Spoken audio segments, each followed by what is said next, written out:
Heidi Hole YouTube, this is Brooke. My personal channel is Thriving Vine, and thank you for tuning in to Peppermint Juju.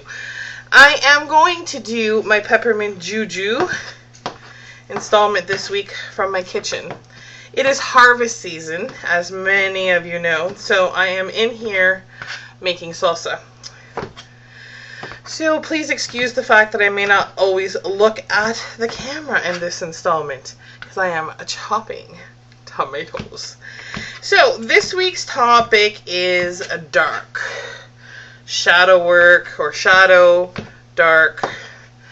And what I would like to touch on in my segment is that I believe that one needs to work through their shiitake mushrooms, aka shit, in order for them to truly come to a place in which they can embrace their power.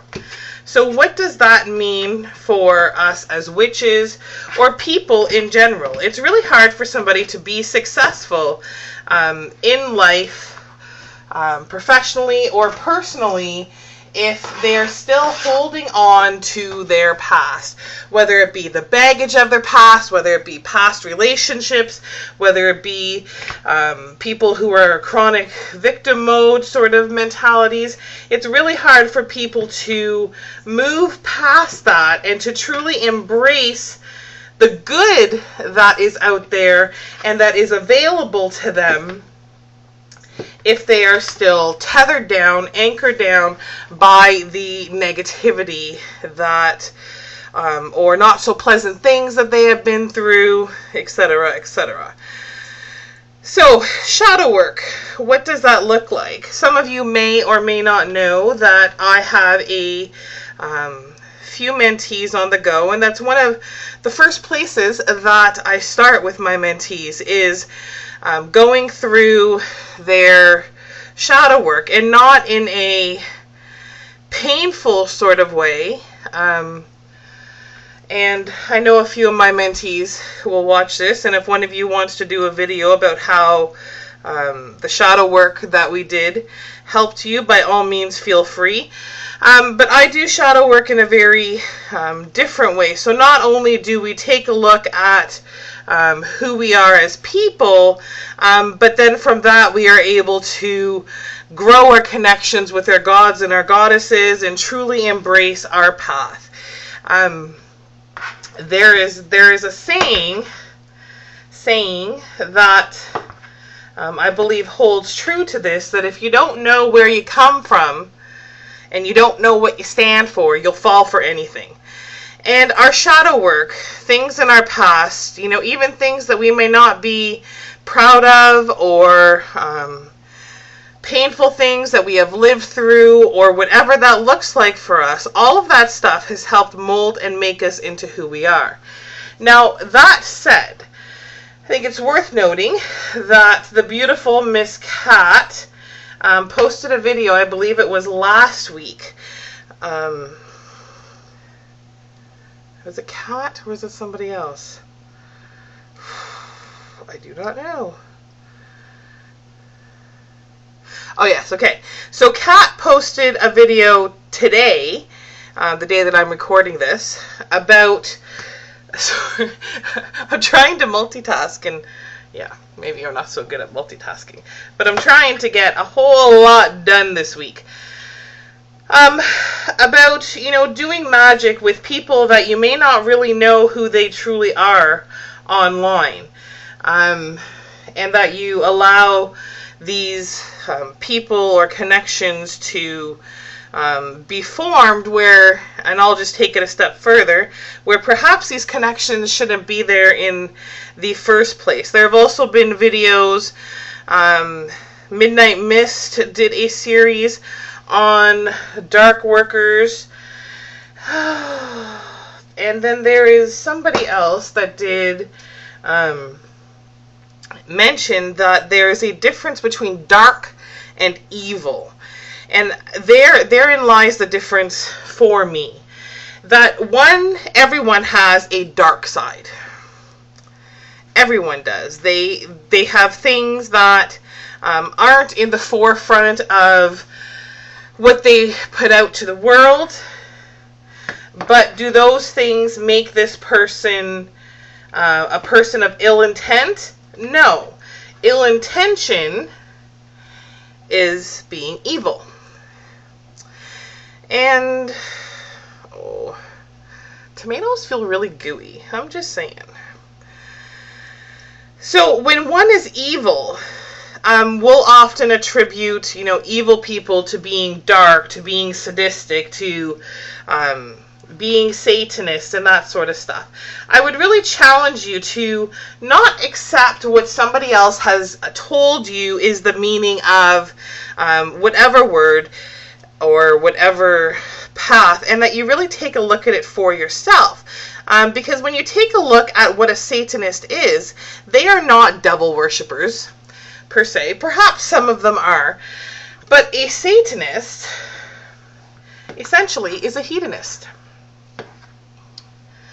And so we can often get stuck and close ourselves down to positive, growing, healthy connections that we could make with people simply because we don't understand what their path is. And let me just take that a step further. And I realize I'm kind of going off topic here, but I'm just kind of going with it. That not everyone that says they are a certain path is a certain path. And it's when you have some understanding of what these different paths look like, and what their core values are, and their core beliefs, are you then able to discern as a person what that is going to look like for you. And if the person you're interacting with that says that they are of a similar path, if they are truly of a similar path based on how they're acting. Because there are many evil souls out there that will use and abuse somebody's naivete for their own personal gain.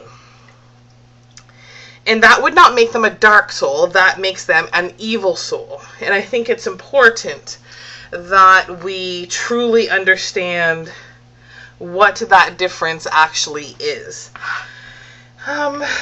What else? When I think of a color wheel, and I'm sure many of us remember a color wheel, and if not, Google it on YouTube or on Google. A color wheel, when you spin all the colors together, when you spin all the colors together on a color wheel and spin them quick, what color do you get? You get white. When you mix all the colors of paint together, what color do you get? You get black. So dark and light ultimately are just illusions. And it is the state of somebody's soul, of somebody's intention, that makes them evil or of good intention. And I don't know exactly what the opposite of evil would be. So I throw that out there to you, Peppermint Juju viewers. What is your idea of what the opposite of evil is? Good? Is it innocent? It's a very interesting question. For me, I don't know if there is a polar opposite of evil. I think evil is the polarity on one side, and then the other side, people fall into different parts on the ladder, if you will. Let me just rinse my hands real quick. So if you have evil on this side, and you may have a person who's just a little bit good, so they would be like here. But I don't think there's any pure 100% good all the time person. Again, it comes down to intention. I personally don't have a mean bone in my body. I try very hard, even go out of my way to not offend or hurt anyone that crosses my path. And I'm usually pretty spot on with that. There's not carnage left behind me. And so I would challenge you to take a look at your intentions. You're not going to be able to please everybody 100% of the time.